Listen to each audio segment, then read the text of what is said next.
I want to introduce our first guest, Dr. Lydia Jennings, sort of came to us by way of lots of different pathways, lots of different connections. And, but the timing was perfect because when we reached out and spoke, we found that there was this common intersection of interest and work. And so the work that is being done to identify the issues and interest behind the use of data for Indigenous people to advocate and have control has been on top of mind with the work that we've been doing in California with our tribes and our most vulnerable communities even. And so we wanted to learn more about this, and Dr. Jennings was kind enough to come and give this presentation. So if you're ready, I'm ready to hand over control to you. I'm ready. Okay. Do you want me to run your slides? That would be great. So, hi everyone. I'm going to introduce you my language first. Lydia. So I'm from the Pascua Yaqui tribe, and I'm coming to you today from my homelands as well as out of the Banatu Nation. Next slide, please. So I was taught that don't tell me what you know until I know who you are. So I'm going to follow those traditions.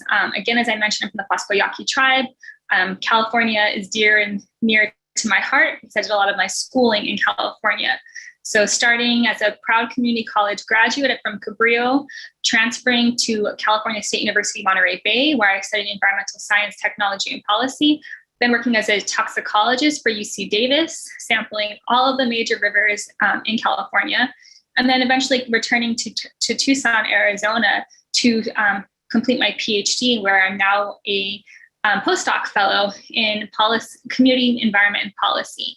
And the reason why I think this talk is so important to me today is I really want to share that in my own training in California, I was trained to, when it came to sampling on tribal lands, that it's better to ask for forgiveness than permission. And I really, at the time, I think I laughed really uncomfortably about that. But as I've moved forward and learned a lot about the policy, it's really important that we moving forward, we don't train future scientists in that capacity. And so I want to talk about why and how it's important and what are the tools that we can have moving forward. Next slide, please. So we're going to talk about land stewardship, about what is Indigenous data, data sovereignty, data governance, and then tools to support Indigenous data sovereignty. I'm looking forward to giving this talk. Next slide, please. So first, let's come to recognize that many US policies have been instrumental in removing Indigenous peoples from our homelands and our land management practices.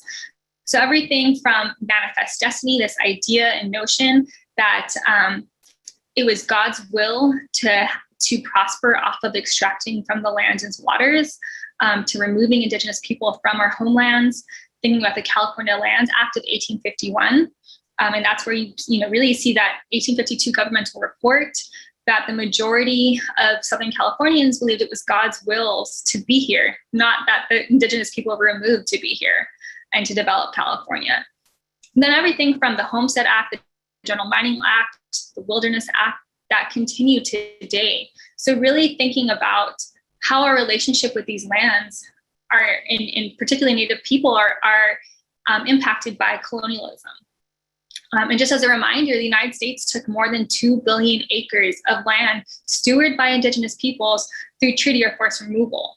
And so many of these federal policies are really set the stage for breaking up community-held tribal lands and really attempted to erase land-based knowledge systems that are vital to ecological management. Next slide, please.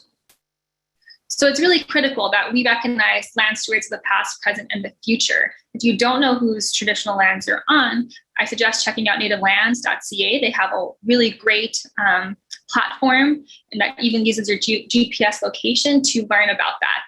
As a general context, there's over 110 federally recognized tribes in California and 81 tribes currently fighting for recognition today.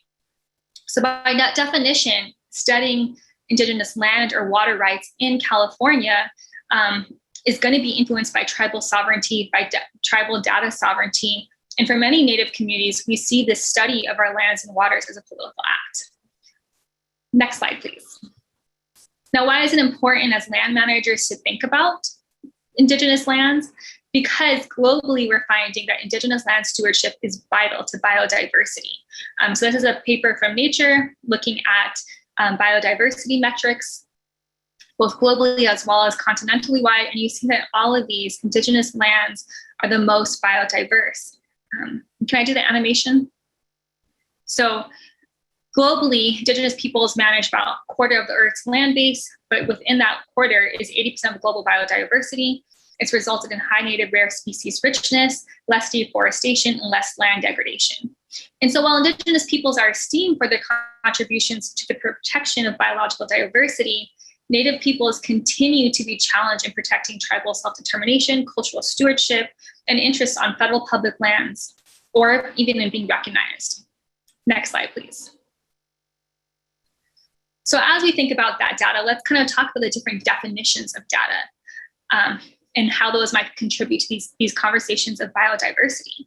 So as scientists, we think about data in these very mainstream definitions, right? It's measurements or statistics using a basis for reasoning, discussion, or calculations.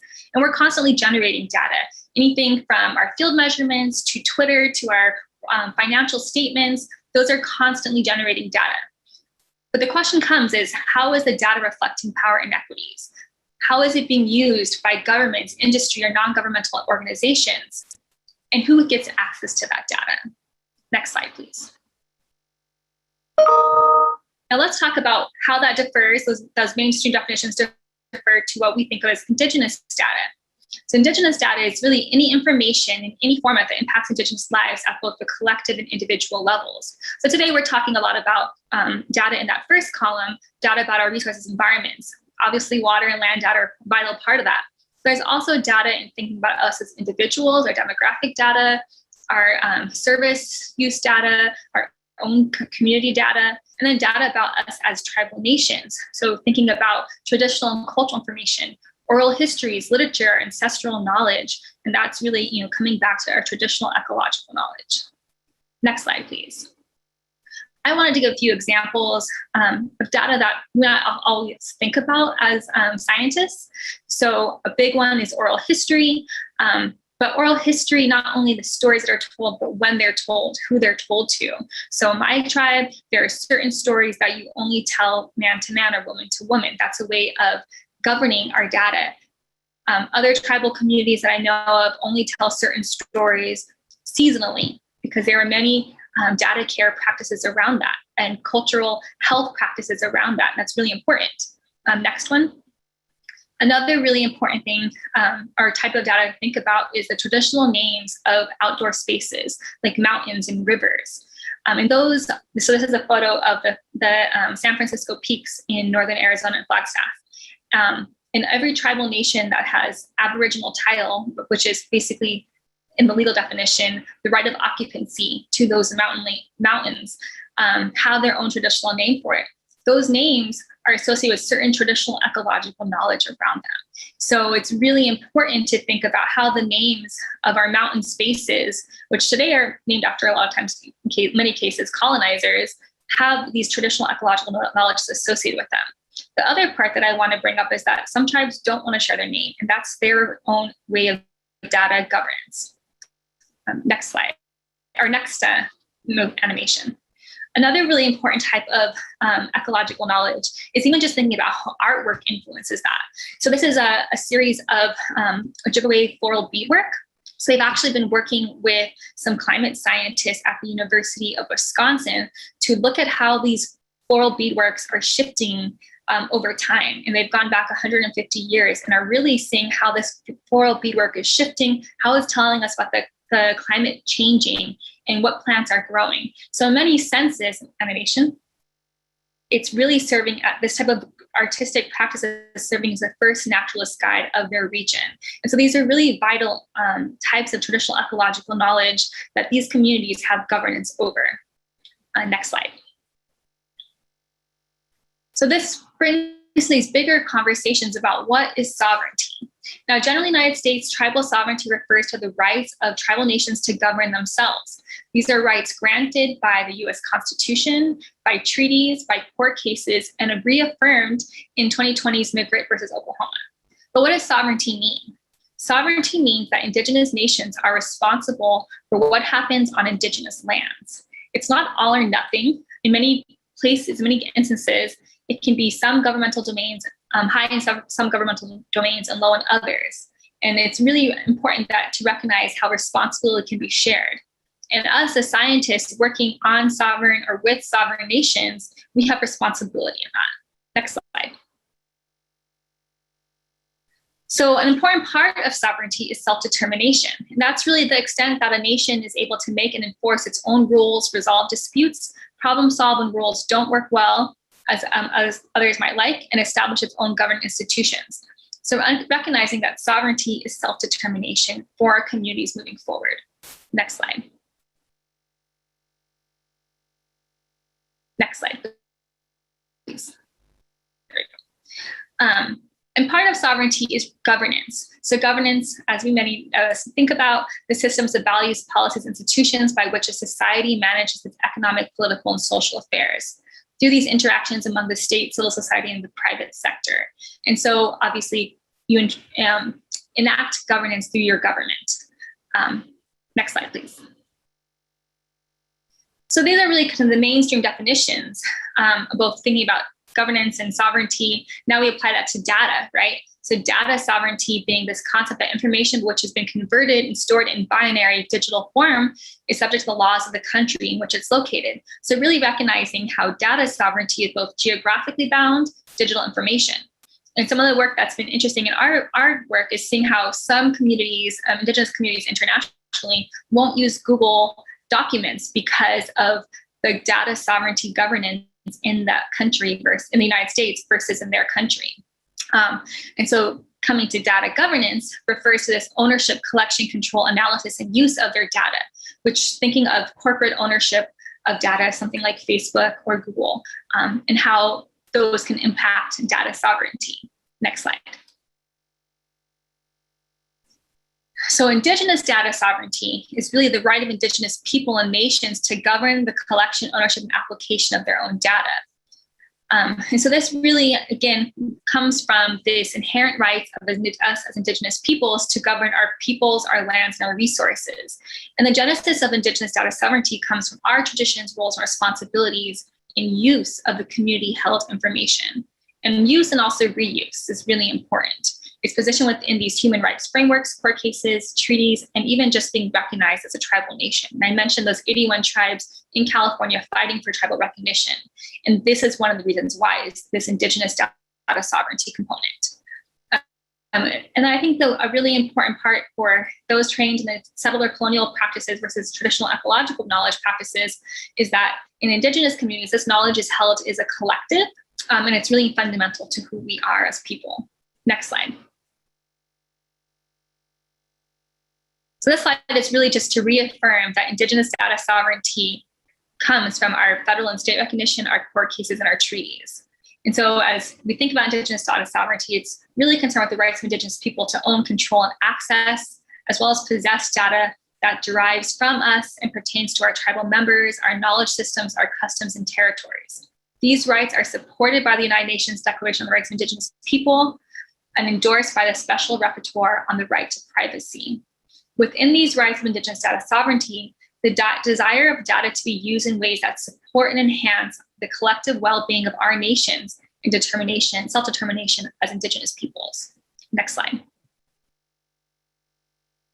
Now, thinking about Indigenous data sovereignty, one thing I really want to point out, and I see this all the time in environmental impact statements or environmental assessments, is that tribal nations are not stakeholders. We are rights holders. And that's really important to affirm because we are a separate political entity. And so thinking about data sovereignty and governance, the question often comes up is what should we do as non-Indigenous scientists?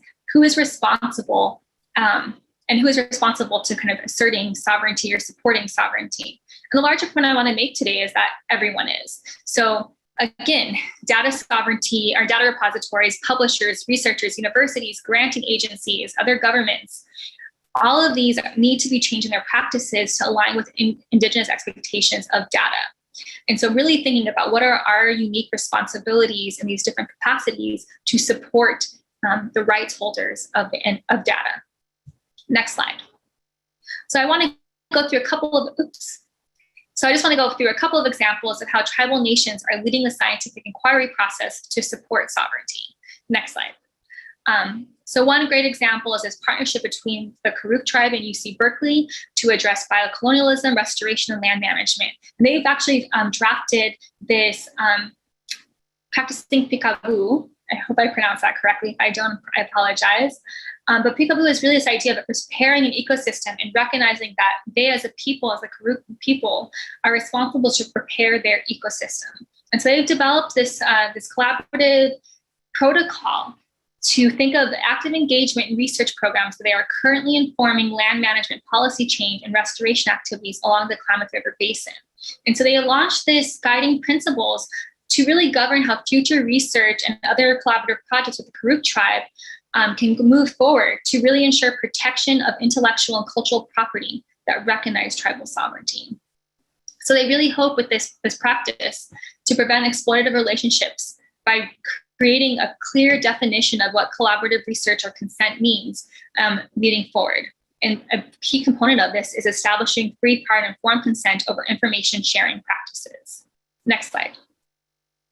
Another great example is that what is happening. So that was a California example, and I'm going to do larger in the United States. But this example is from the Fond du Lac Tribal Nation. And so their community is being heavily impacted by both copper mines in their community, as well as natural gas pipelines. And what they found is that in the environmental impact statements, their traditional ecological knowledge was not being seen as valid knowledge, as valid scientific knowledge. So they decided that they were going to do a partnership with the University of Minnesota and their tribal college to train their own community scientists moving forward so that they can conduct those environmental impact statements in a way that is culturally aligned with their values. And so they've actually, it's I think gone 5 years now and has produced some really exciting results.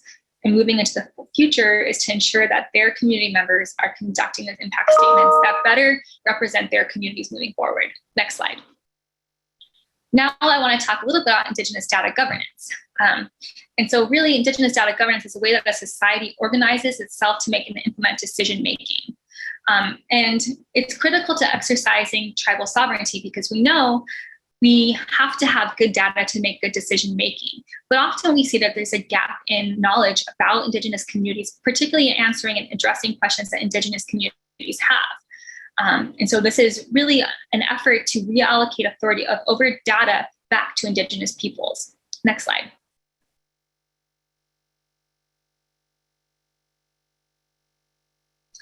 So this is an introduction to the data paradigm or the hierarchy of Indigenous data. And this is a complex slide, so we're going to take a few seconds on here. What I want to point out is that gray is kind of where we currently are at, and those in the teal are kind of where we aspire to be. And you see us or them. And so the us in this circumstance is really referring to us as Indigenous peoples, and them is the larger scientific community. And so currently we're often in a state of data dependency where Indigenous peoples and data have long been suppressed or usurped to meet the needs and desires of either state or federal government reporting agencies, or even just thinking about who's asking the research questions. At the tippy top in this teal color, that's really where we want to go. So Indigenous scholars, both academic and traditional knowledge experts, are leading in creating data knowledge and information with the ultimate goal to co-produce data that really drives state and federal policy. As researchers, we strive to be the top 3 layers, but realistically, we have to be active in all layers of this giant data sphere. And really thinking about how we use data to exert sovereignty and how we build and maintain partnerships, both tribal and non-tribal, moving forward. The last part that I think is really important in this sphere is how we empower young people and cultural advisors to generate data and to be fluent in data science. Next slide. So a few examples of data, of Indigenous data governance. Next slide. One of my favorite California examples is the work that's happening out of the Yurok tribe, particularly around food sovereignty. So they recognize that pesticides were having a major issue and really impacting a lot of their salmon fisheries and salmon flows. And so they've actually been working with their legislation and their tribal lawyers, and they developed this really innovative and important pesticide pesticide ordinance. And so they've really worked with the judicial collaborations around pesticides, identifying which pesticides they want banned. They've banned a variety of different pesticides and working on creating these ordinances to inform community members what are banned, having a transition plan, working on a very comprehensive pesticide education plan, and then also actually having working with the tribal police to enforce community policing and addressing these banned pesticides. They're also working on something very similar with genetically modified foods. So I think it's going to be really exciting to continue to watch what the Yurok tribe does. Next slide, please. Another great example of data governance is even just looking at these large observation networks. And so this is a open traditional ecological knowledge data sovereignty statement coming from the local indicators of climate change impacts observation network.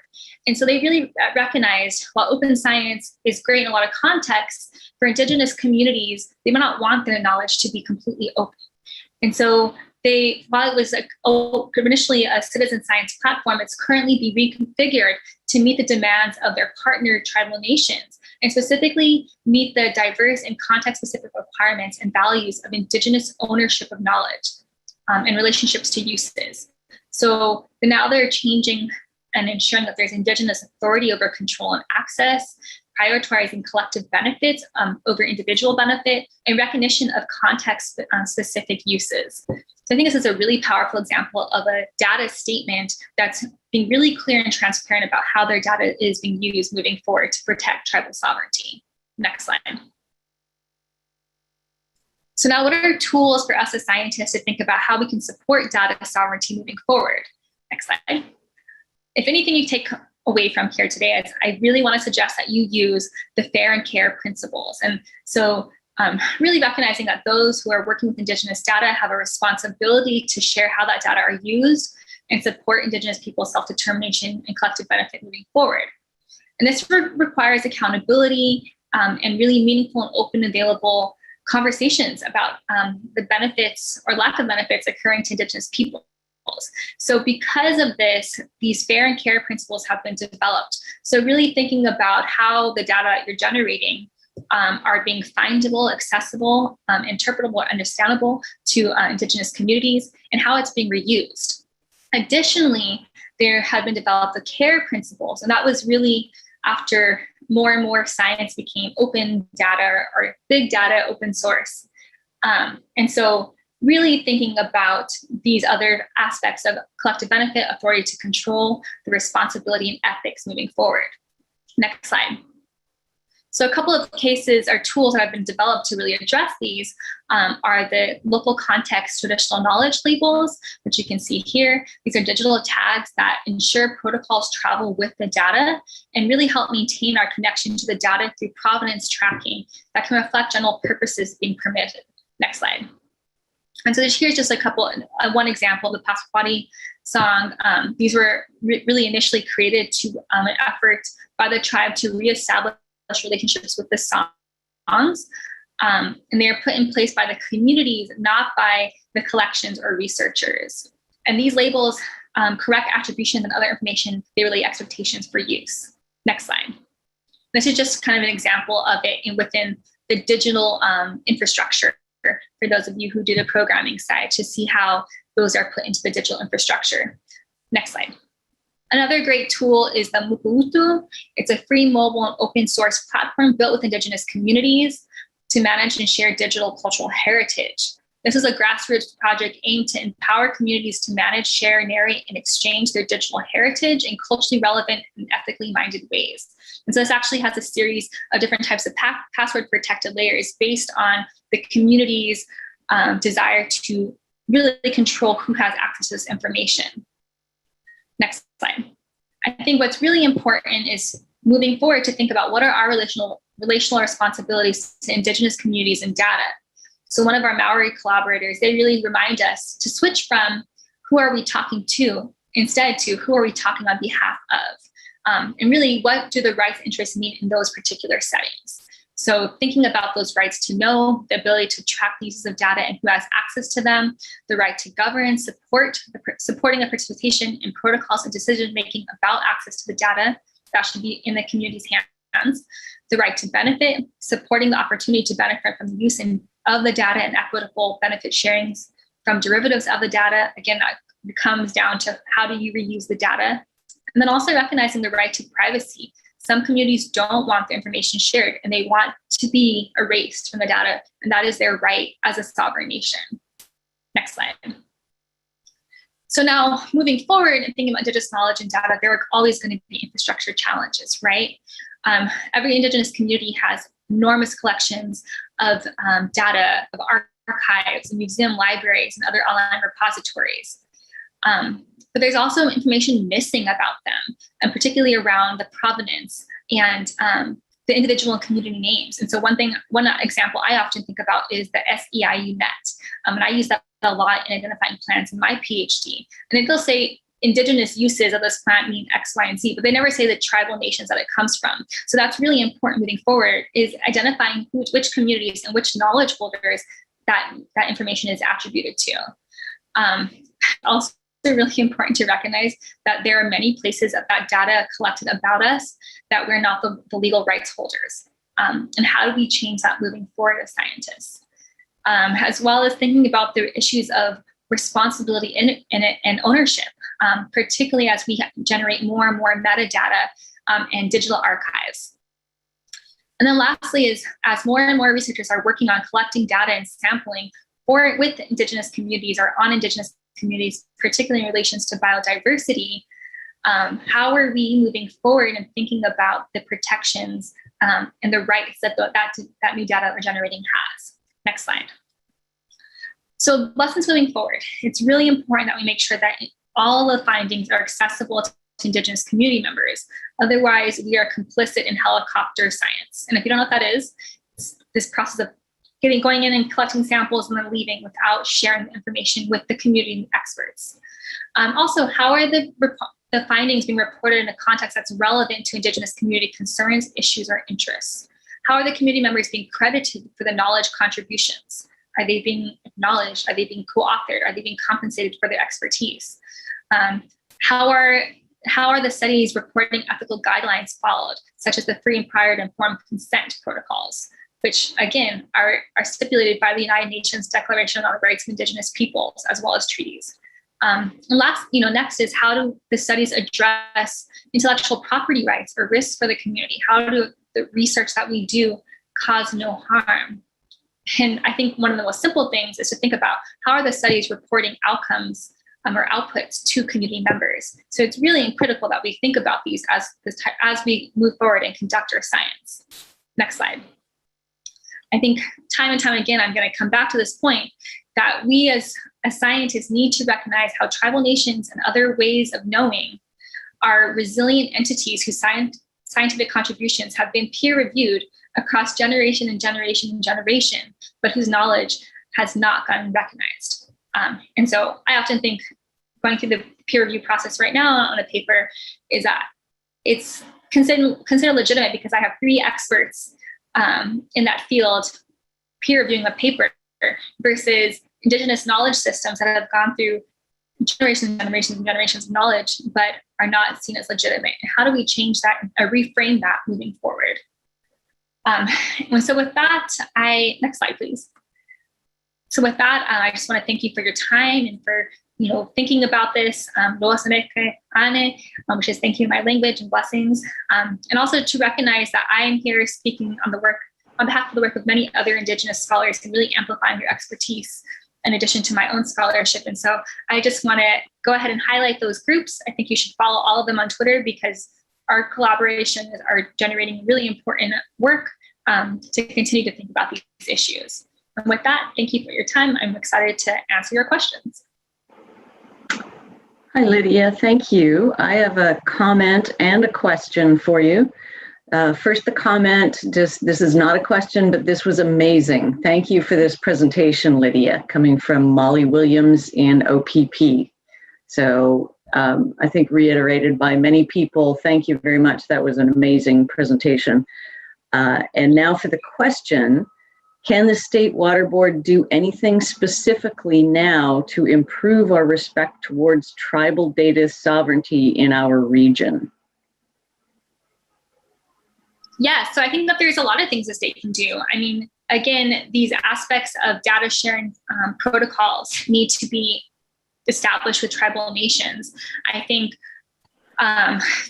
thinking of just having these conversations of how is data protected, how are tribal nations leading the conversations? How many tribal representatives are on the California Water Board is a really critical one. Arizona, I think, is the only state that I'm aware of that does have someone from the Gila Indian River community on the state water board. Why isn't that the case in California?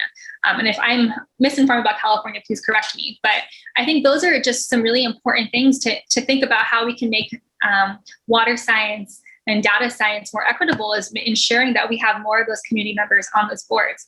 I also mentioned continuing to work with Indigenous youth is going to be really vital. I just finished up a workshop last week on Indigenous data mining. And I think that was just a really fascinating process of how we think about water and data a little bit differently and more in relationship. And I think moving forward, these conversations and having Indigenous scholars in these places is going to continue to be pivotal for all of us, not just for Indigenous communities. So those are a few examples. And I would really highly recommend going and looking at the fair and care principles and thinking about how your institutions can implement those into your practices as a first step. Okay, fantastic. I don't know, do we have time for one more? We have another question that came up. Greg, do I have time? Go ahead. Okay, this is going to be a long one to listen to, but there's a question in bed. So great presentation. Thank you. In my community in County, California. I'm having a hard time hearing you. Sorry, it's going in and out. Oh, I might be losing my connection a little bit. Is this, am I a bit better? Yes. Okay. I'm trying to incorporate the traditional First Nations names and references for landmarks and locations when we're designating or designing environmental projects and conducting community outreach and education. But some local dialects result in different words and conventions. How can I incorporate the Indigenous naming conventions in a mindful way? Is this harming more than helping to restore Native identity, especially as these labels, much like site names, become connected to the data and is being collected throughout the projects? I mean, so I personally would say you should incorporate all of them. So part of that there might be difference in dialects is, so we know that colonization has been really effective. A lot of communities have lost traditional language speakers. And so, I mean, I'm seeing this in my own, we have multiple words for the same thing, in part because it's people learning it from different places. And I think this is a really vital part of, many of your speakers today gave land acknowledgements, which is important, but how do we move beyond the land acknowledgements? And part of that is establishing these relationships with communities who could actually tell you what the best definition is, what they've officially agreed on. But I also think that it's just really important to include a variety of those, because as an external researcher, you don't know what is the best one, and it's not really your place to say which one is the most accurate one, right? That's a role of a traditional knowledge holder. So that's what I would say. But again, I think it's going to be, on all of these conversations, it's really critical that we establish these relationships with tribal partners who can be the experts on what that would be, and move beyond. How do we move beyond land acknowledgement, which I think is really important. And actually at UC Davis, Dr. Middleton is doing a lot of really important work on that topic. And so I highly recommend checking out her work on that.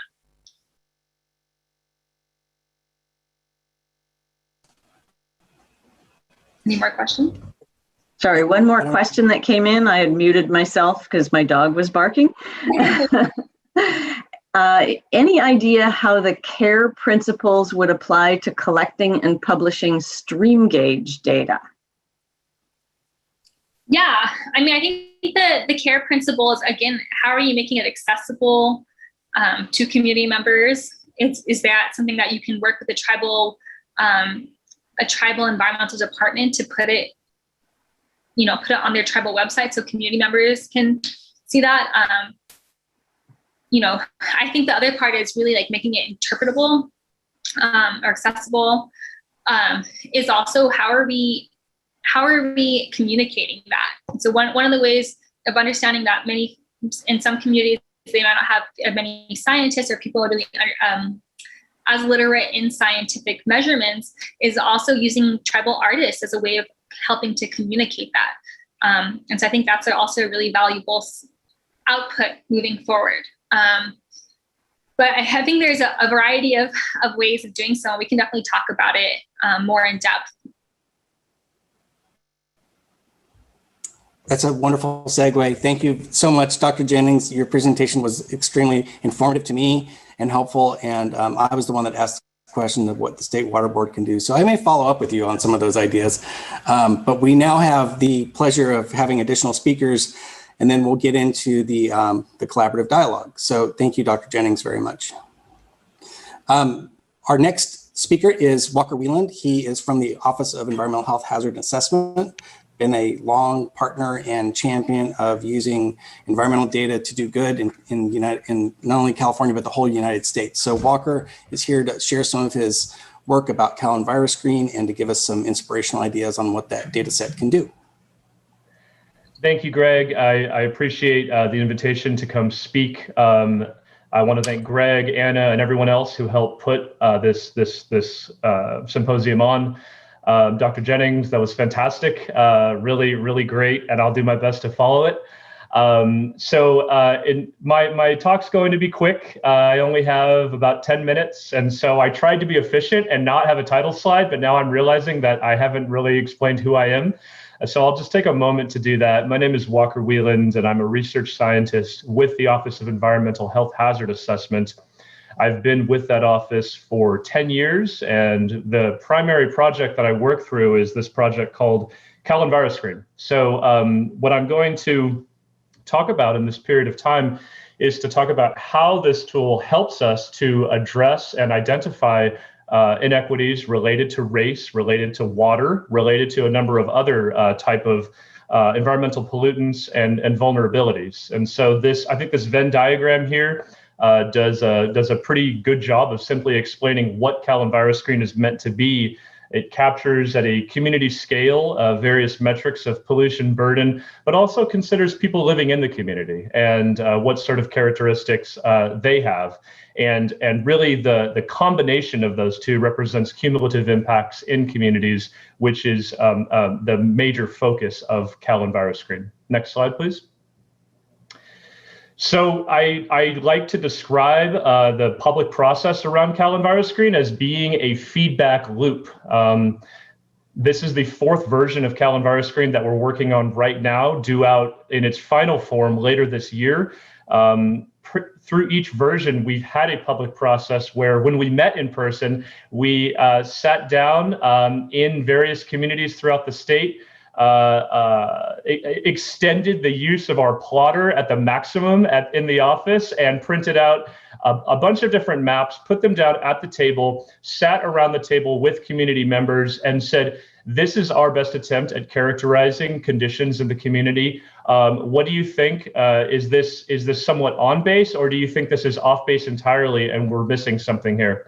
The public feedback loop for CalEnviroScreen has helped increase geographic resolution, identify indicators, and also methodologies that we've incorporated into the tool that we really, our own team really would have not been able to do without the help of people in the community and giving honest feedback about how a small office and a government entity is doing in an attempt to characterize cumulative impacts in that community. Next slide. So for those of you who might have heard of CalEnviroScreen, you may be using this map on the right that shows at a census tract level what cumulative impacts are as measured by our tool.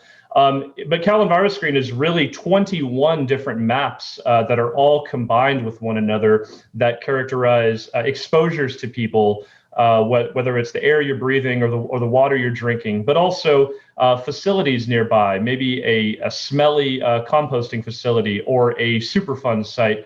But then it also considers what are health conditions that people may have that might make them more sensitive to the effects of pollution, metrics such as asthma and low birth weight, and finally socioeconomic based variables that that really influence people's resilience or vulnerability to pollution, such as poverty, and another one regarding risk communication, such as linguistic isolation. Next slide.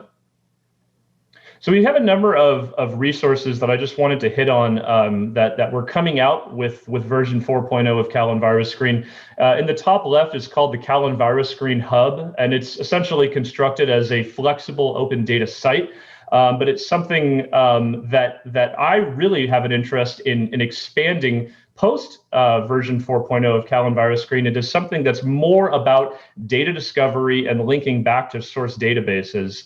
And what I mean by that is I think a lot of people that are using CalEnviroScreen might be looking at pesticides data or linguistic isolation data or ozone data for the first time in terms of this state database that houses and essentially is the subject matter expert on this particular data set. So it's really about responsibility on our end to show where we're getting this information from, how we're analyzing the data, and how it's being used and how you can use it too. And so that's a big focus that what we're trying to do with the hub.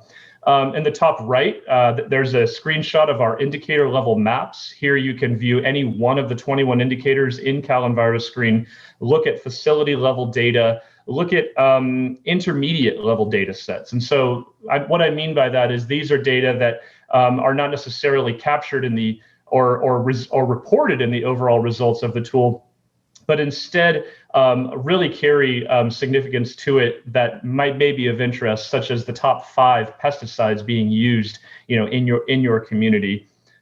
We generate training videos around CalEnviroScreen. This is ways for us to try to get the information out and make it more widely accessible, available in English and Spanish. And in the bottom right is another a project that we're working through. It's called a data dashboard. It's basically filtering, sharding, and data flexibility around CalEnviroScreen. So in this screenshot here, we're looking at just Alameda County and viewing some submetrics out of just that county based on that filter. All of these efforts are around, these are all 4 of these are relatively new, that were not present in past versions of the tool, or at least not as early available as in past versions. And so these are ones that we're really trying to push out earlier and in a more open and transparent way. Next slide. So with CalEnviroScreen, we generate data and results on the inequitable distribution of burden as it relates to race. CalEnviroScreen is essentially an environmental justice tool that talks about environmental racism, and it talks about ways that environmental pollutants are disproportionately located where people of color primarily live. So, one easy way to slice this is looking at via CalEnviroScreen, 10% least impacted versus most impacted.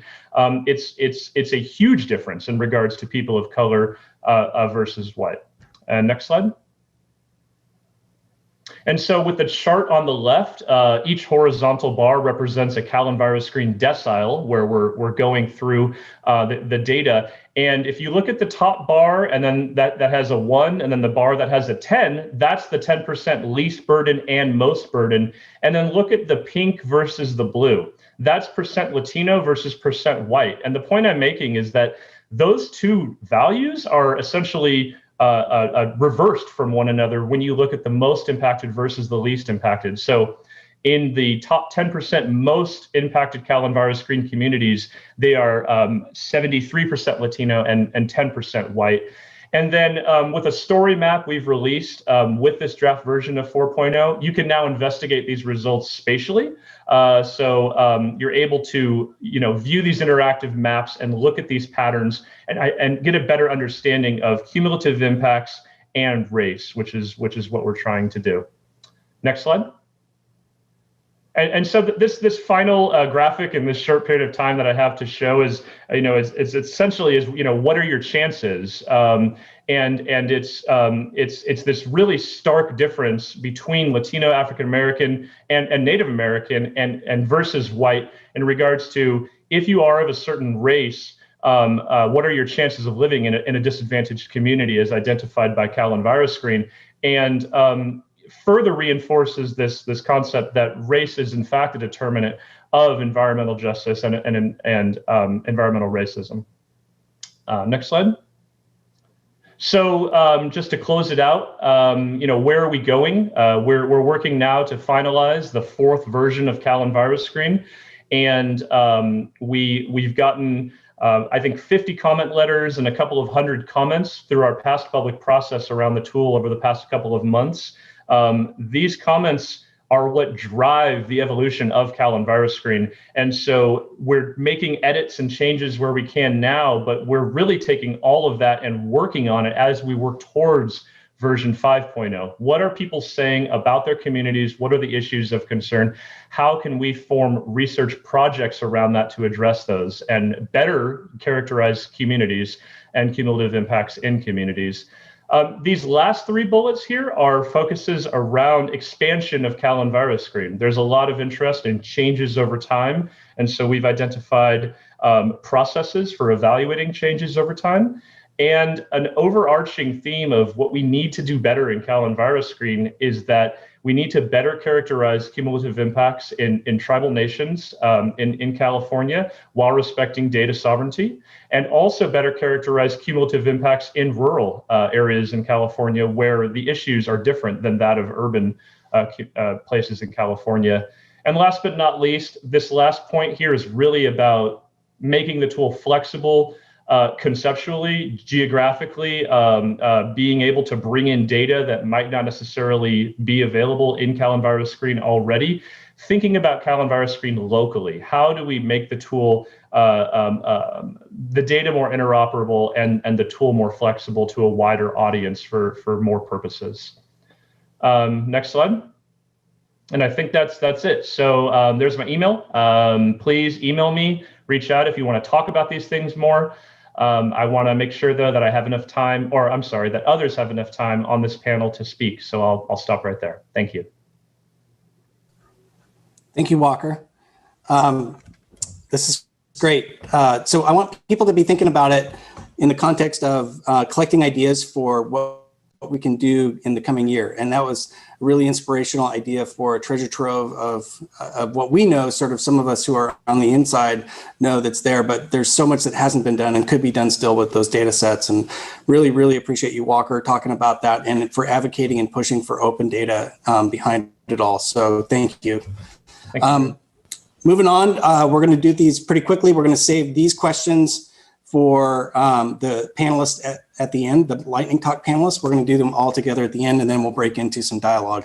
So I'm going to move us to Jaimie Huynh at CalRecycle. Jaimie is another awesome partner who has been part of our CalEPA racial equity team, along with Walker and myself and others doing this work for a couple of years. And she's going to talk about one of our really cool projects that has developed a story map that is full of some really cool information. So Jaimie, take it away if you're ready. I can do your Thank you so much, Greg. I think I might share my screen. I can do that too. Thank you. Hi, everyone. My name is Jaimie Huynh. I am an environmental scientist here at CalRecycle. I am also our lead for our communications sub-team for the CalEPA racial equity team. And so the premise of this pollution and prejudice project, thank you, Anna, for including it in the chat, was kind of started when we worked, oops. You're still not controlling the screen yet. So if you want to click on it, you should have control, or you should just click the share button and then stop me from sharing.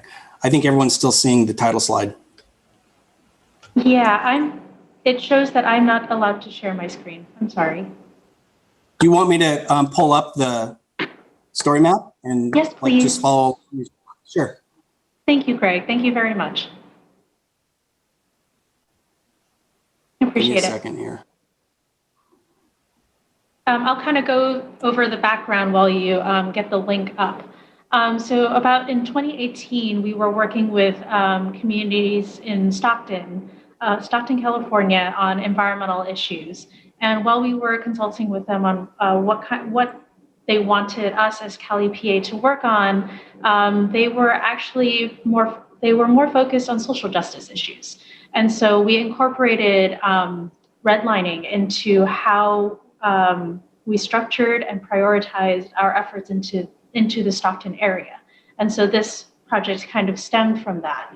And so this project explores how historical redlining from the 1930s impacts environmental conditions today, and what the demographics look like in these areas. So redlining was a practice back in the 1930s where the US government had appraisers, evaluators go around to cities with over 40,000 people and evaluate the risk of each area. And so like you can see in this Oakland map here, they graded it A, B, C, and D, best, still desirable, definitely declining, and hazardous. And the red areas are what we end up calling redlining. And so through this project, there are two maps that you can explore.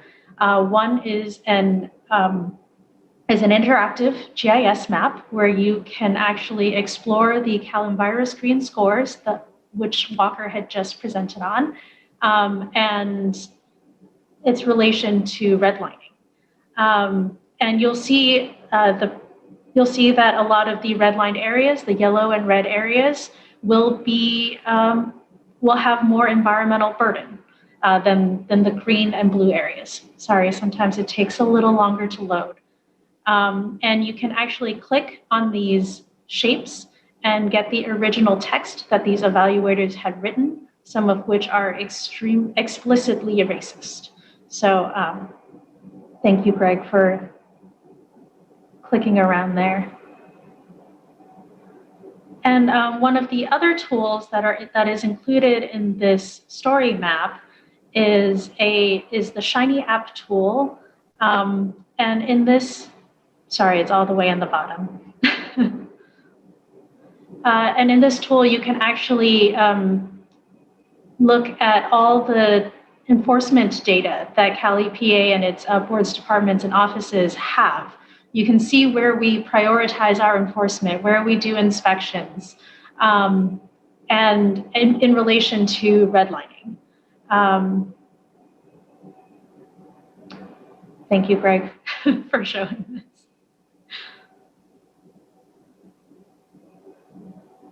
Oops.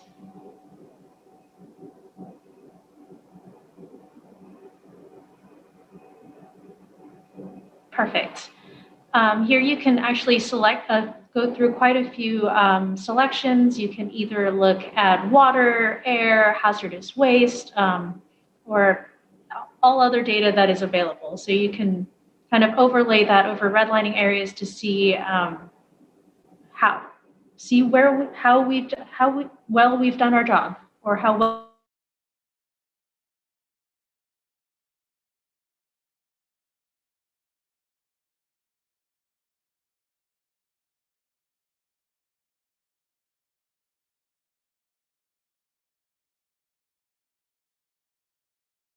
And so it is a start for, oops, since my internet connection is unstable, I hope you all can still hear me.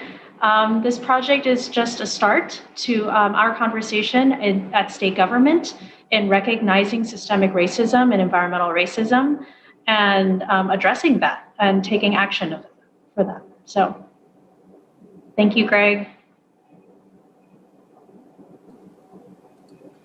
Sure, we can leave it up for a second while it loads. Maybe you can talk a little bit about how this analysis also sort of made its way into the story map. These are kind of two tools that are like overlaid on top of each other, right?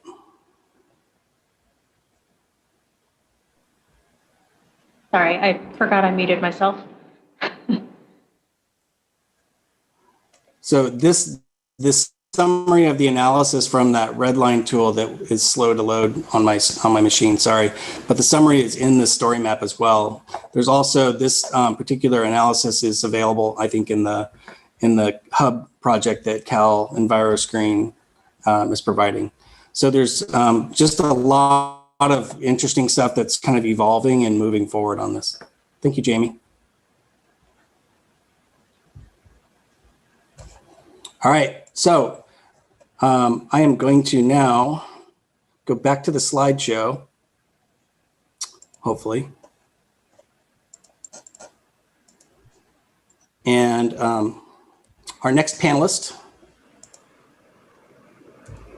is Anna Holder. And Anna's going to talk about her work with the Swamp's Safe to Eat Fish program. So take it away, Anna, if you're ready. Yeah, thanks, Greg. And I only have a couple of slides, so if you can advance them for me, that would be great.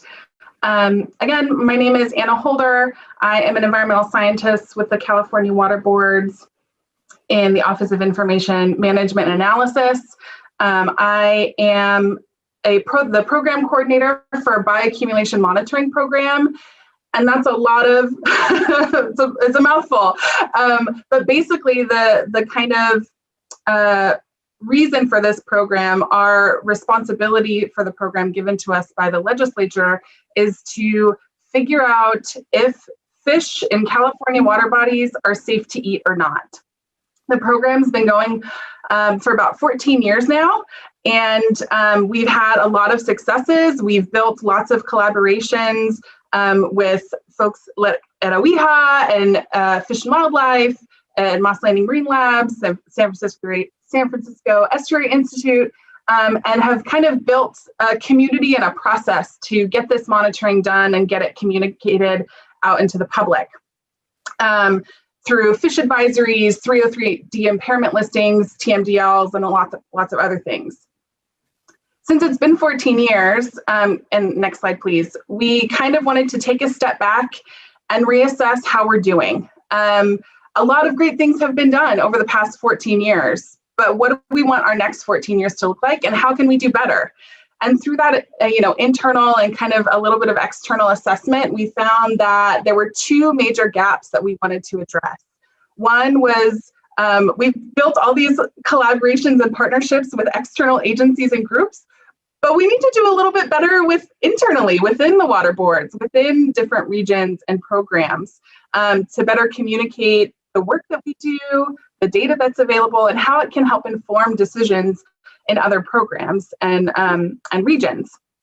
And then the realignment, as we're calling it, is the main focus is incorporating perspectives of communities and tribes that depend on fish or shellfish for subsistence. If we're talking about if fish are safe to eat, we should be talking to the people that are eating fish to figure out if we're meeting their needs, right?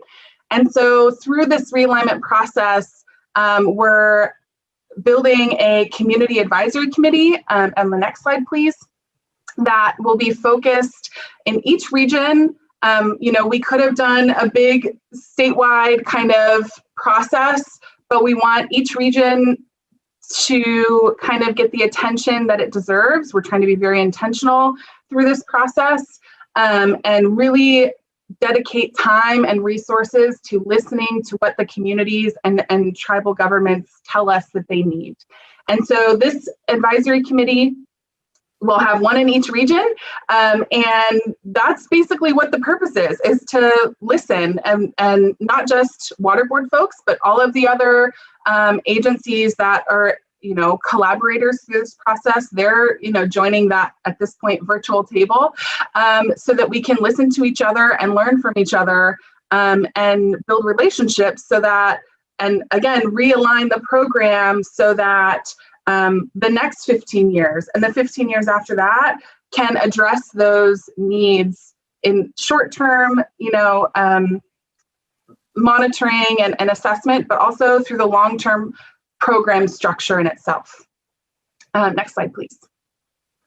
We're starting in the San Diego region, down at the bottom of the state in Region 9, and each kind of realignment session, I guess, will be generally a 3-year process. This is our pilot region, so maybe it'll change based on the debrief processes and the things that we hear back from the folks that are participating. you'll see those little blue kind of triangles throughout the timeline. Those are committee meetings where we're going to meet and touch base and talk about the different things that are on our minds through this process and how we can improve the program in the short and long term. One important thing to note is we have dedicated funding separate from our regular monitoring that has been happening for the past 14 years, but specific to the advisory committee recommendations on what needs to be addressed now, what needs to be monitored now, so that we can start getting that data in and making more informed decisions sooner rather than later. And then next slide, and this will be my last. And since we're talking about racial equity for this panel and really throughout this entire symposium, I wanted to highlight really the 4 things for me that are critical through this realignment process, and the practices, the things that we're doing to try and do better to align towards racial equity. The first, and we've heard it today and yesterday, is including community-based organizations and tribes, incorporating their perspectives, and really using them to make decisions. So not just, checking a box and saying, well, we invited you, but we're not going to listen to what you said. That's no good. We need to, take the time to listen and learn and evolve so that we're meeting the needs of the people that we serve. Another big focus through this realignment is building bridges to relationships and trust.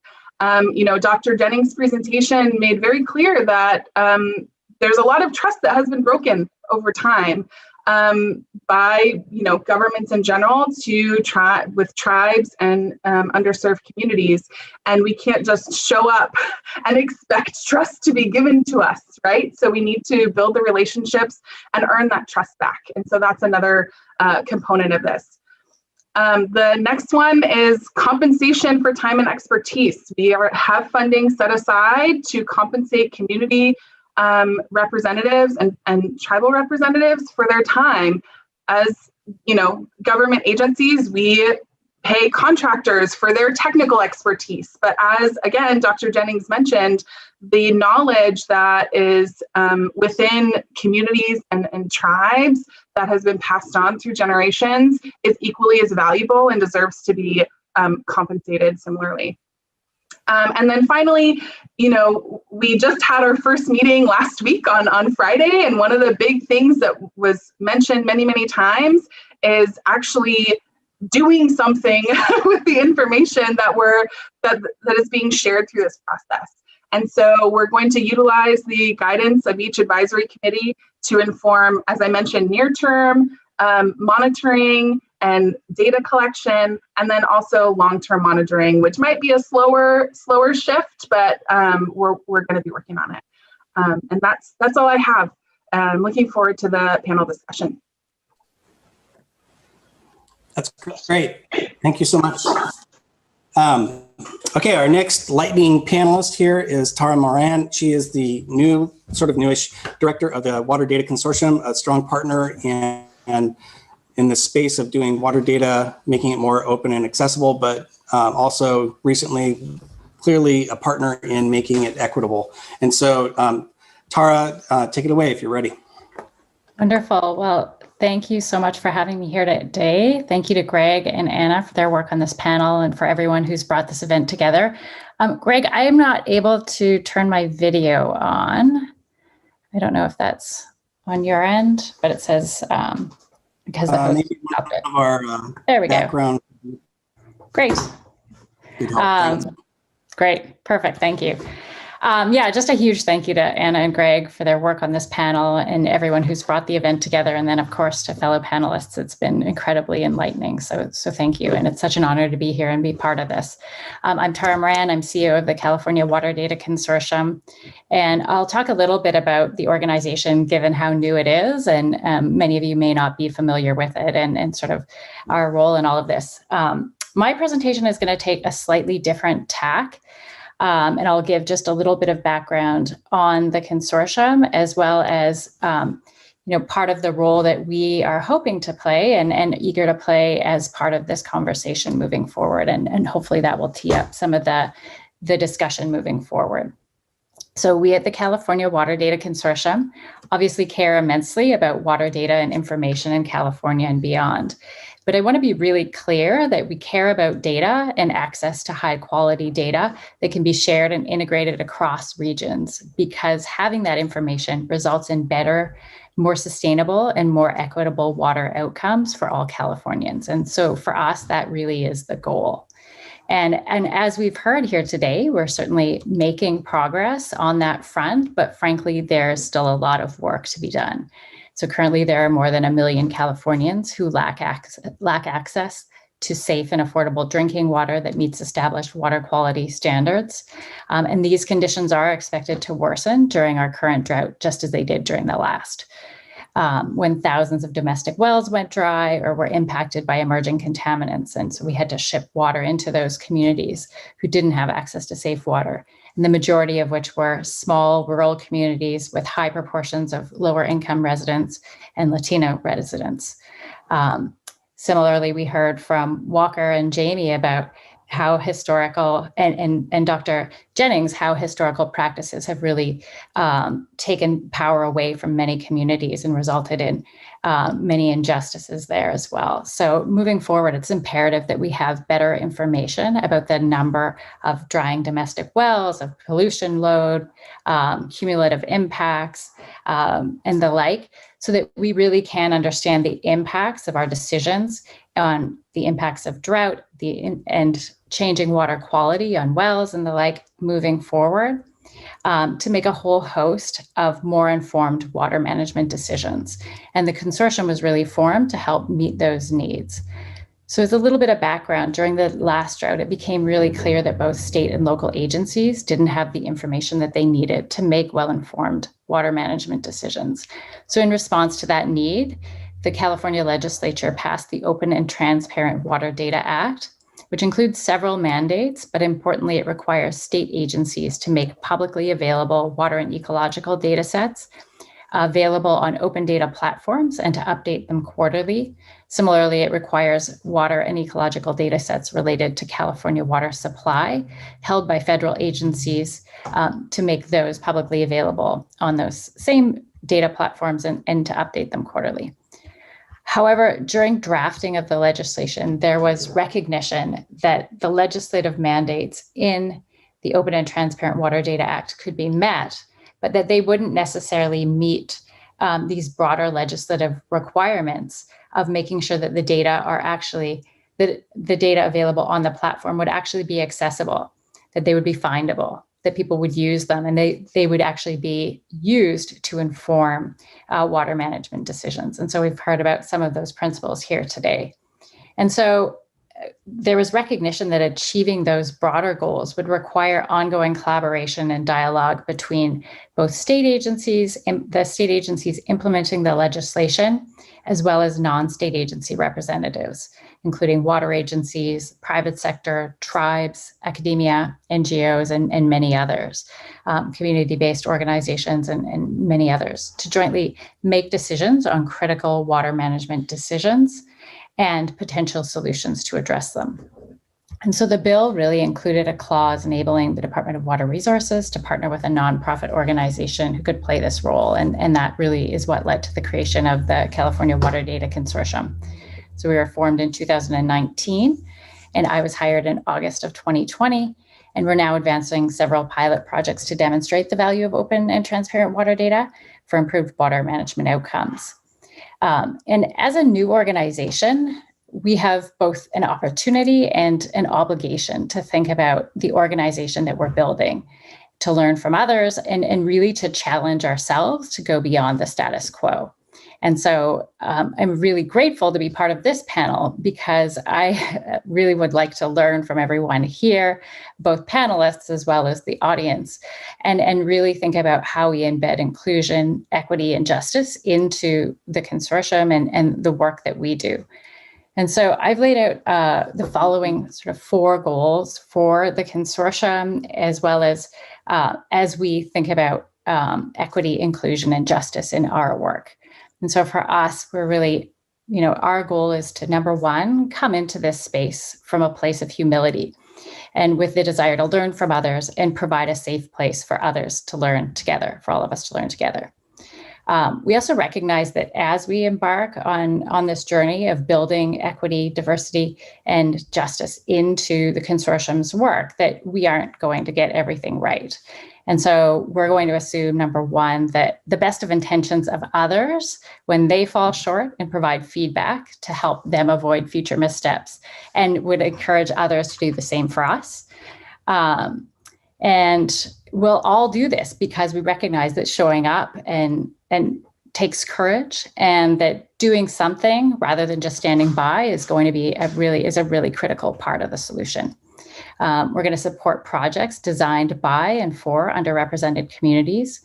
And then finally, we'd like to provide a venue to better understand issues of equity, injustice, or inclusion and injustice, and that the consortium is embedding anti-racism, inclusion, and justice into our work moving forward. And so we're going to talk a little bit about a roadmap moving forward and what that might look like. But the consortium is really committed to hosting working groups where we can all jointly learn from one another, where we can sort of vet our own projects, but ideally that others can do the same, and love to hear your ideas on how to do that moving forward. And so I will pause there. Thank you. Thank you, Tara. Great setup and lead in. So at this point, I welcome someone else to share the screen of the Google Doc in my amazing production team. Hi, Greg. We have one question directly associated with one of the presentations here. So if you wouldn't mind, I will get information. And this one is directed to Jaimie and the redlining presentation. So the question is, this redlining component is so valuable and needed to ensure equity. Do you know if these maps are being widely deployed and adopted? Thank you. Yeah, thanks, Bev, and thanks to whoever asked this question. Thanks to University of Richmond and their Mapping Inequality project, which is where we got these redlining maps and all the underlying evaluations of these redlined areas. It is very publicly available, and you can download that data and play with it yourself.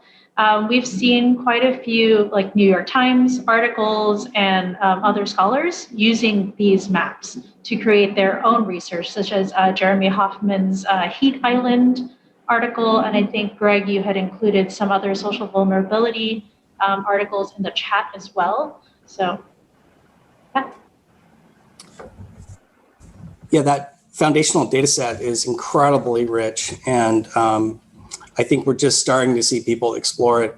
But there's a lot of other, I know that we've seen papers, Jaimie, write on like oil and gas in LA that looked at redlining, and then there's that sort of famous asthma paper that we talk about too, but yeah.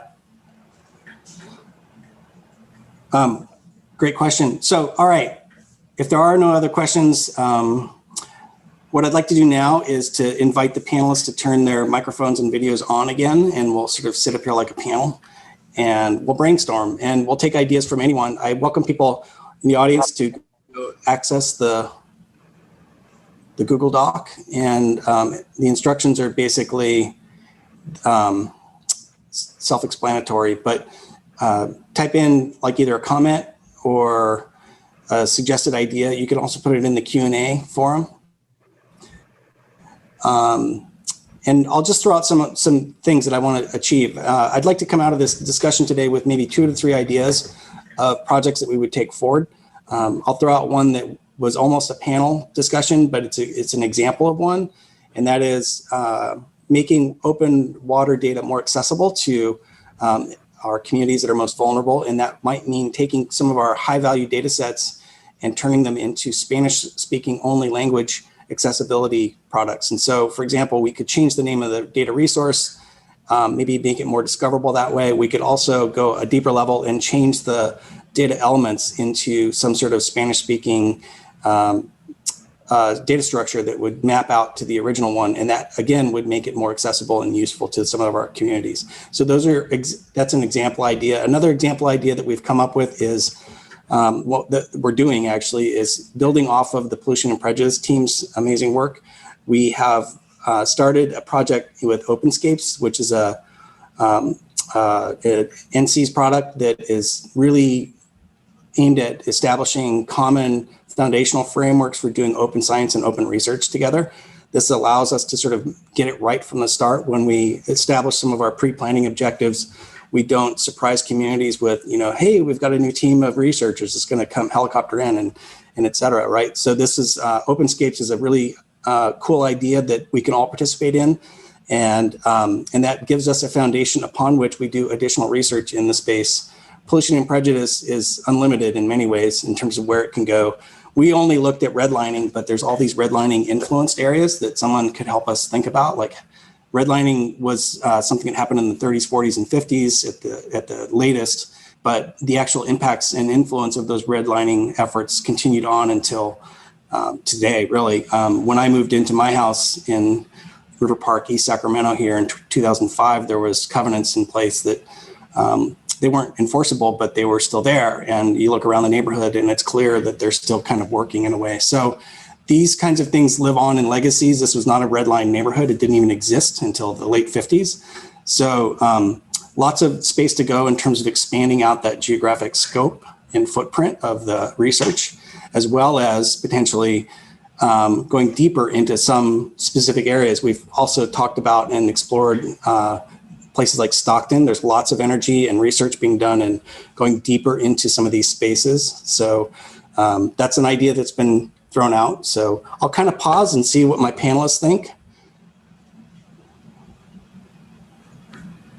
Yeah, no, I think that's really great, Greg. I was thinking a little bit of one part of the story map was really talking about how this racism through redlining went from explicit to implicit. I think in the 1960s or the 1950s or 60s, and so it's important to think about how that continues to persist and how to characterize that and do work around that. The data set we have is really only for 6 cities in California, and you can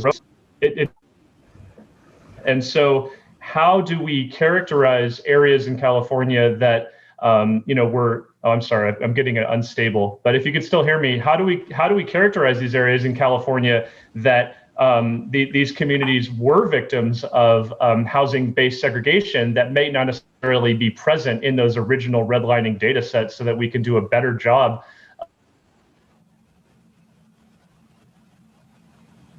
Interesting. Thank you, Walker. Yeah, you cut out a little bit, but I think we all got the gist of it, and it was very complimentary to what we were hearing from your presentations, you and Jaimie talking about. So that's definitely an area and a space that we can do is how do we make anti-racist analyses of these data sets be more expansive and not just be limited to redlining intersecting with the data sets that we have most available. And so this is something that we've talked about at the Water Board too. This is also like an opportunity, I think, I guess I'm going to just ask Tara and others, what do you think about accessibility of our data sets? Is that an issue in the audience? Do you think that we're currently making our data accessible to people that most need it? I think before we move on, I think one point that we should at least state is that moving towards racial equity, successfully achieving racial equity where race cannot predict horrible outcomes, that can't be done by special projects. Right? So it's going to take more. All these projects are great, and we should totally do them. I'm all for it. But as Lydia mentioned, Dr. Jennings mentioned in her talk, as our keynote, Ebony mentioned in her talk, it takes everyone to change these systems, and that's what it is. It's institutional and systemic. So doing a special project or having a certain individual that's, in charge for coordinating with all the tribes or doing all of the community outreach as a single person or even a team, that's not enough. And so we kind of need to reframe ourselves and our own lenses so that we think about this intentionally in the work that we're already doing. And I just want, before we like dive in on projects, I just wanted to like put that out there. Thank you. No, that's a very good point. It was in the talking notes as well. So I encourage people to kind of read through this document if they haven't looked at it yet. There's a lot of other good things. I also, I feel a sense of, well, not urgency, but we have people's attention. We have over 100 people probably participating right now. So let's think collectively, let's think intentionally, and let's maybe try to set some goals to come back next year. And thank you. Okay, so are there any other like large framing thoughts that we want to make sure? Yeah, I think it's really important to be constantly reframing who is asking the questions. So, Greg, you asked in one of your questions after my presentation was, how can we support tribal nations and rethink swamp? And I think partially it's looking at what our specific communities prioritize as important to them versus what our federal and state agencies prioritizing. And one of the complaints or one of the feedback that we often get is that there are large databases assessments on sites that aren't a priority to specific tribal nations. And so really having them frame the questions about what is important to their own provenance is going to be really critical to thinking on how we make this more equitable. The other part I just want to tag on to what Anna said is that it's great if we have an Indigenous person on a water board, but it also just can't be one voice, right? How are we making space for historically excluded communities? And sometimes that's going to mean, which is really uncomfortable for a lot of us, but giving up a seat at that table, right? Asking how they can be present, how you can support them. It also is going to mean that in some of our communities, we have members who didn't go and get a PhD, but instead really embedded in training themselves in traditional knowledge experts. And so how are we elevating those perspectives and voices in how we ask questions? I think those are important criteria to think about how we can braid together those knowledge systems. Wonderful, thank you. Yeah, I think about that a lot. The swamp program, when I came on board, was already partnering with many of the tribes, especially the Klamath-based tribes and the Clear Lake-based tribes on harmful algal bloom and the data sets. And we heard loud and clear a number of things. One, there was too much of this impact happening, and there was a lack of understanding of their cultural practices that were able for them to be able to even converse with the impacts and the issues. And then we heard also their concerns about the data, and they often get grants from either US EPA or the state, and then they have a requirement to put their data into a database. They couldn't even effectively get their data into a database, and they still struggle with that. And it wasn't ever sort of reframed, as you discussed, Dr. Jennings, about this is actually your data. What do we need to do to empower you to use your data more effectively? Not so much a control process on please put it here and put it here this way, and we won't pay you until you get it. So we're still struggling to come to a better place with that. And that's a very self-reflective thing that our swamp and our harmful algal bloom team is thinking about all the time. But it takes a while to redo these structures, and the infrastructure that we have in place to engage around water data alone, let alone water data for vulnerable communities, is not built. And this is actually one of my pet peeves, and I don't think it's suitable for a project because it's just so huge. But when people talk about water infrastructure, they don't think about the water data component and how important that is. And so water data infrastructure is infrastructure, and increasing our advocacy platform for. And this goes to tribes and small communities. The people that already have infrastructure aren't complaining about lack of water data infrastructure. MWD and other places like that have lots of oodles of money to build the data sets that they need and use them the way they want. But the people with the least access to that kind of power are struggling. So are there any thoughts that collectively we have about enhancing or changing that mindset or framing it differently?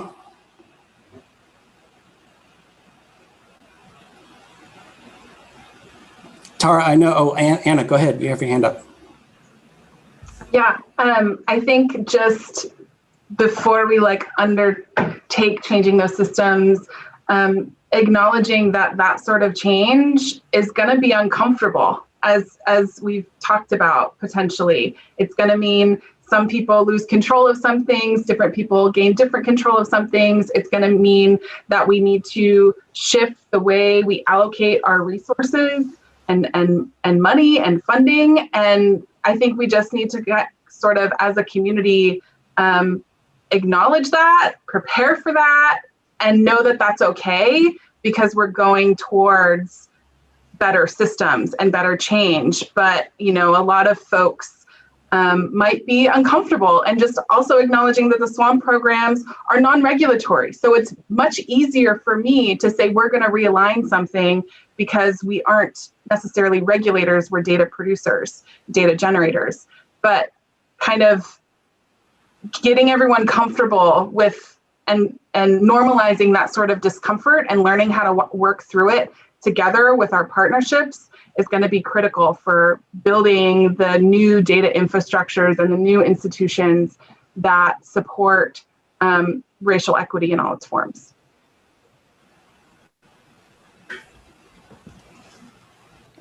Yeah. Oh, go ahead, Tara. Okay. Yeah, just I know that we're closing in on time, and Greg, you had sort of helped to map out a little bit of a roadmap or think about some next steps. So I know one of the things that we had talked about sort of leading into this panel is this idea of having sort of an ongoing venue for discussions. I mean, this is obviously a fantastic venue, and we have a really captive audience, and we would love to think about how to continue this discussion, both the discussion, but then you know, tee up outcomes and projects moving forward. And so, you know, we talked a little bit about whether the consortium would be the right venue to be hosting that. And so happy to talk a little bit more about that. And then what some of the outcomes from that might be. I can see that as sort of a valuable opportunity to bring people together, maybe set some collective goals, but also then take existing project, whether it's existing or emerging projects, and really come together as a group to say, you know, how do we flip some of these dynamics? What elements have we maybe not thought about, and challenge one another in our thinking around those? And then also think about, I think, when we're funding projects, are there ways that we can flip the dynamics around this and take the power from, maybe it's taking the power from the consortium or the state board, and really giving that to communities to say, you let us know what it is you need, and we're going to support you in that. And just, you know, I think, again, it goes back to this idea that there are so many ingrained and institutional structures that wherever possible, if we can think about ways to challenge that, those dynamics, and jointly just continue to learn from and push one another, I think that would be fantastic. So happy to talk more about some of that as well, if that would be helpful. That's lovely off-ramp that you're providing there. Thank you. Walker, did you want to add to the conversation? Sure. I think about the dynamic around data requests often, and requests for analysis often, and you know, there are pitfalls associated with being fulfilling some sort of request that comes in. You know, one of the ones is that you might not be doing what the person asked for originally, as a government data steward or a data provider or some analysis provider or something like that. You also might hit some sort of red tape or roadblock within this government structure, and essentially are not responsive to the person who originally wanted some work done in the first place. So what I'm hoping that we can get to and move towards over time is just changing that, where you're working more collaboratively with the person and empowering the person to use the data, whether it be you know, making sure they get it, making sure they understand it, making sure they understand caveats behind it, where you're really working together with them on it, and asking them, you know, what can we be doing in terms of analysis and providing information, rather than being reactionary, I guess. And so that's an interest that we're trying to work together and trying to focus on around CalEnviroScreen. And I would think that sort of thing applies to other sorts of requests or questions about data framing it as being collaborative and working together, and less about responding to a request and putting it in a docket or something like that, and just sort of shifting one's perspective on that. That's great, Walker. Thank you. Anyone else? Jaimie? Sorry, I did have a quick comment. So as I'm looking through kind of some of the ideas that people are posting on the project ideas area, a lot of these are external facing projects, which is great, but I kind of wanted to tack on to what Anna and Dr. Jennings were saying, like in order to achieve these wholeheartily, we have to have an agency within all of these organizations. We have to be representative of like these larger goals of achieving racial equity. So I don't know what departments or organizations are a part of this symposium today, but it'd be great to understand who works in these departments, who are the people that are framing these questions and gathering this data, because maybe we need different people. And I understand that's a difficult conversation to have, but that's a good starting point. That's an excellent point, and a good way to synthesize the other points that were excellent also. So I think one idea would be to request within either the documentation that we're using right now or the question and answer, people to self-identify if they're from another state agency. And then we could reach out and brainstorm about this idea of what kinds of internal work do we need to do, and where can we start with doing that.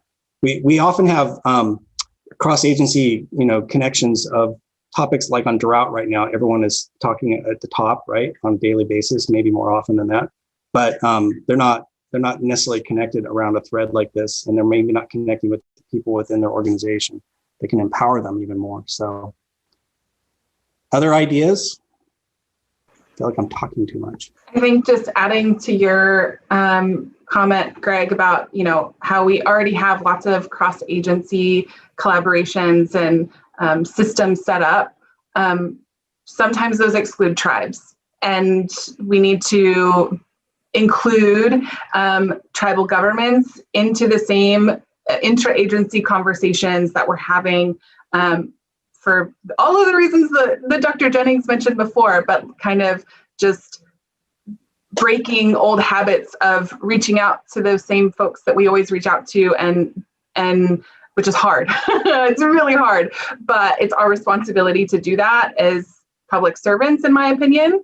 And so we need to kind of incorporate new workflows and systems so that we are intentional in reaching out to tribal governments, community groups, in the early stages of whatever we're doing, not at the last minute, right before the public comment period, right? So we need to really think long-term and pull folks in early.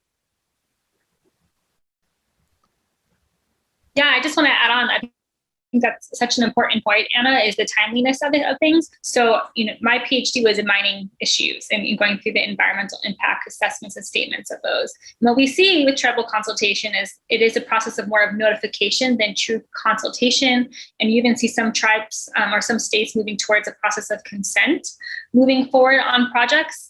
And I think that makes a lot of agencies and companies really concerned, but it is, if we're going to do something that is in a respectful manner, we have to have a consent or collaborative consent building process. And that's not currently in the framework because, as I mentioned on some of those historical policies, tribes at one point were seen as not able or intelligent enough to make decisions about their own communities that they've been stewarding since time immemorial. So the reason why I bring all of this up is it takes time to build up this process, and that is, it needs to be a process of building trust, which means contact very early on. And an issue that many of the communities that we work with often express is that we are invited to be part of grants at the very last minute, a week before, when many tribal communities have one or two people in their environmental departments. So that's not sufficient. But two, it doesn't really give us enough of a timeline or a framework to really evaluate what the questions are that are being asked, how that aligns with our communities, and reach out to our tribal community experts in those areas. So I think time and time again, it's going to come back to this process of relationship building. And also, How are these projects benefiting a tribal community, or are you being intellectually extractive? Those are questions any researcher wanting to work with a tribal nation really needs to ask themselves. Thank you. Thank you. I think the apparatus that we use to do diplomacy from state to tribes is large, from my experience, and I think infrastructures that would build on to what that interest is that you and Anna and Dr. Jennings just talked about would be to go back to that question I asked in the presentation of what can the state board do now. And one idea that comes to mind is to build on our resolution that we have about open data. Is we could make one about fair and care data for Indigenous communities being sort of like a priority area that we establish some infrastructure pieces. I know that doesn't solve the problem alone, but that establishes a path.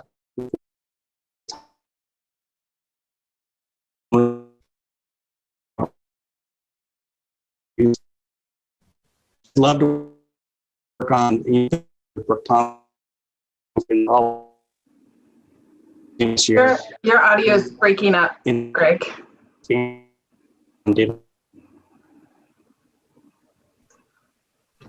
I thought that was just me, so I didn't say anything. No, he's a little bit frozen. Yeah, and I think Greg was talking about embedding the fair and care principles as they pertain to tribal nations. It actually kicked me out of my other machine, so I'm just going to go with audio for a while. No, thanks, Greg. I think that was a great point, and I was just adding that, part of what I was thinking about as Dr. Jennings was talking is that. I loved the framing, and it was such a fantastic overview of her work and how to engage with tribal nations and data sovereignty and the like. But part of this comes down to how we need to engage even with underrepresented communities as a whole, and embedding those fair and care principles in really how we relate with everyone as it pertains to data, but particularly with underrepresented communities and tribal nations as well. And so thinking about those principles more broadly even. Yeah, that's really good. I'm thinking about this international spectrum of public participation. I'm sure everyone's seen it. It goes from inform to empower and everything in between. And you can frame that in regards to communities that you're working with, data projects that you're on, entire programs that you're on. So I'm thinking about in terms of, I know we're close to being done here, but what's to come next year, some sort of case study or evaluation where groups could look introspectively and start to get a sense of where are we, like how good of a job are we doing around data and public participation at these various levels, I think would be an interesting viewpoint as well. Thanks.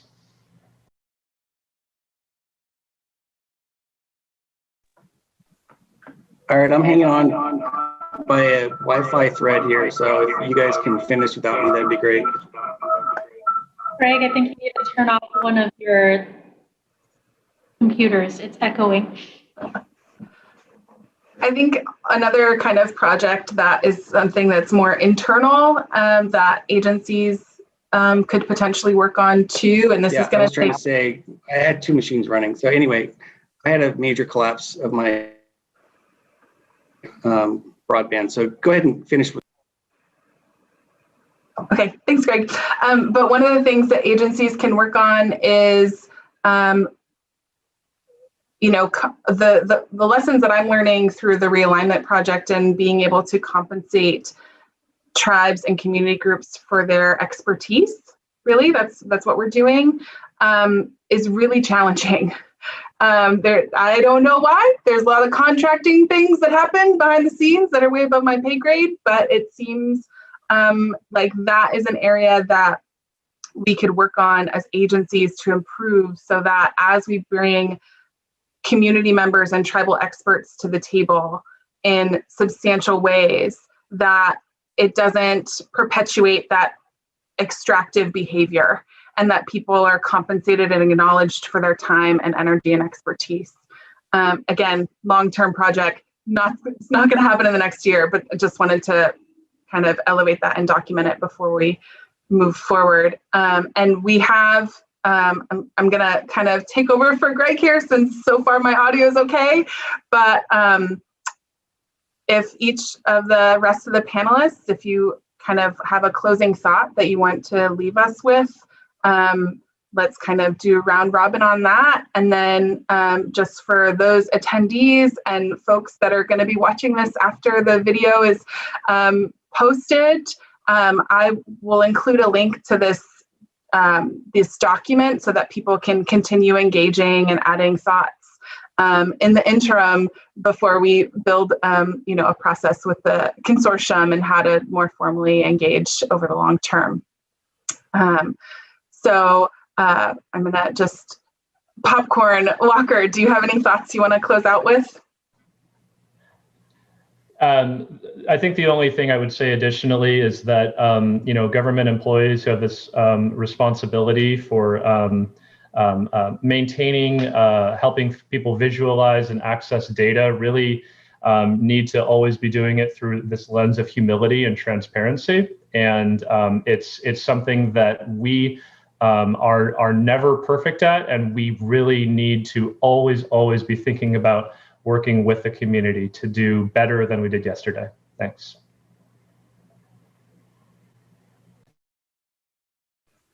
Dr. Jennings, any thoughts? Yeah, I mean, I think to kind of add on to some of the points Walker made is not working with community, working for community, right? That's often how we look, is how is our science serving our constituents, our community members, our taxpayers, and also how are we communicating in a way that's accessible to so many of us. And so I'm not really sure how the California Water Board has science communication, but I often think that that begins with our younger generations always, but guided by the expertise of our elder generations. And so moving forward, I just love to see that intergenerational knowledge transfer that can happen. And also, I just want to really add that I'm very optimistic in the conversations here. You never know how some of these conversations can be, and it can make people really defensive. But I'm, like Tara, for example, talking about implementing fair and care principles for all communities that we engage with, I think makes me really excited and optimistic. So thank you all for organizing this and for the many panelists that I learned from today. Thank you. Thanks, Dr. Jennings. Tara? Do you have any thoughts? Sure. Just a huge thank you to all of you. You've all pushed my thinking a lot. So just want to say thank you for that. And then I think a couple of things that resonated for me is one, this idea that Dr. Jennings talked about, that the data is really viewed in tribal communities as being held by the collective, and that it's really used to enhance and support the collective good. And so I think thinking about that as we enter into these conversations will be really important for all of us to think about who are we doing this for? What is the motivation behind us and behind that? And how do we ensure that we are actually using that data to enhance the collective good? And so, I think Anna mentioned that we'll be continuing conversations about how we want to continue a venue to continue this dialogue moving forward. And so we'll be in touch with people on, what that will look like moving forward and how they can continue to be part of it if they would like. So thank you all. Great, thanks, Tara. Jaimie, any thoughts?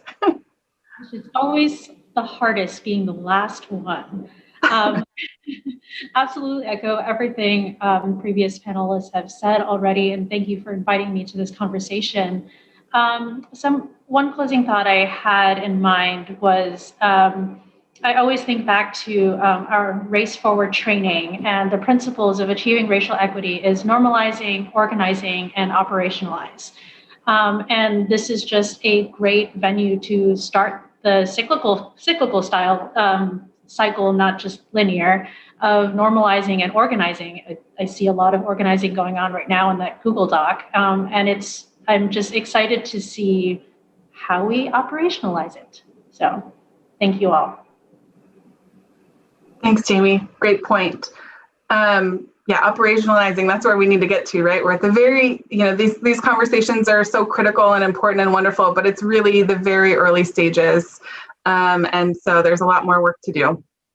I am going to share my screen, and we just have a couple of reminders for folks as we close out the second, or if you attended the tribal PIA screening on the 28th, third day of this awesome event. And just want to check, can I get a thumbs up to make sure you guys can see my screen? Okay, great, thanks.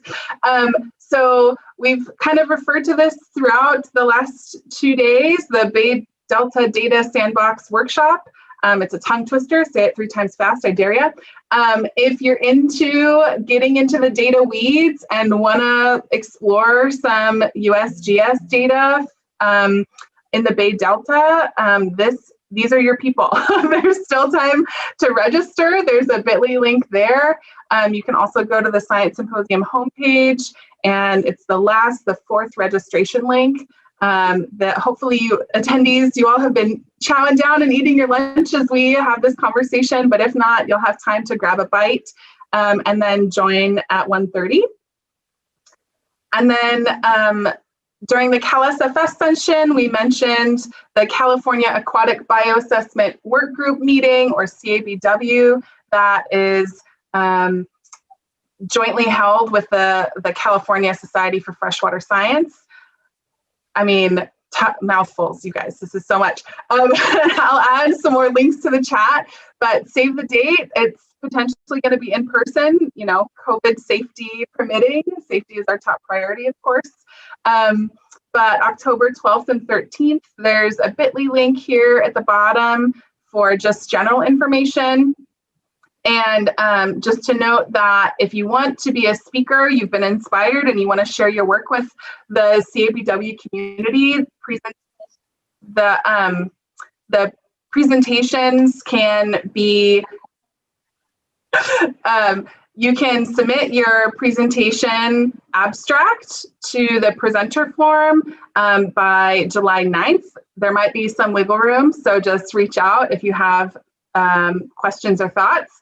And then if you just want to join in the fun and learn from the presenters, you can register by October 1st at the registration link.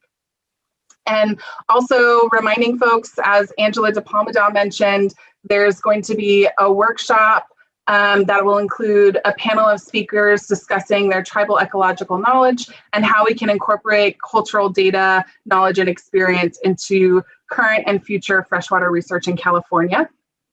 And if you have any questions about that, you can contact the Surface Water Ambient Monitoring Program, another acronym for alphabet soup here, at SWAMP, SWAMP, at waterboards.ca.gov, and we can help direct you to whatever you need. And then finally, just want to acknowledge that we regularly partner with the California Water Data Challenge team, and they, this year's been a tough year for hosting our regular in-person events. And just on behalf of that team, want to thank those folks that have been submitting data projects over the past year and have been working diligently, remotely to put their data hats on and teach us new things. And we won't be having any in-person gatherings in the short term, but there will be many virtual gatherings coming up through the summer to announce prize winners and celebrate the projects that have been submitted. So check out waterdatachallenge.data.ca.gov to sign up for the email list so you can keep tabs. And then last plug is if some or all of the things that you've heard over the past 3 days are interesting to you and you want to stay informed on the things that we're doing, events that are happening, resources that might be available, I highly recommend you sign up for our college, the Water Board's College of Water Informatics email list, or COE as we like to call ourselves. Anyone can join, it's open to the public. We're not going to spam you, but it's a great resource for folks that are data science journey, and staying and being part of that community will keep you informed for whatever the next steps after these discussions might be. And thank you so much to our panelists that are still here with us, the presenters over the past couple days, and those attendees. There have been over 100 people kind of tuned in at minimum every day, listening and learning and enjoying these talks and presentations and panelists and conversations. So as part of the Science Symposium Organizing Committee, I just want to express my deep gratitude for everyone that has been a part of and contributed to this event this year.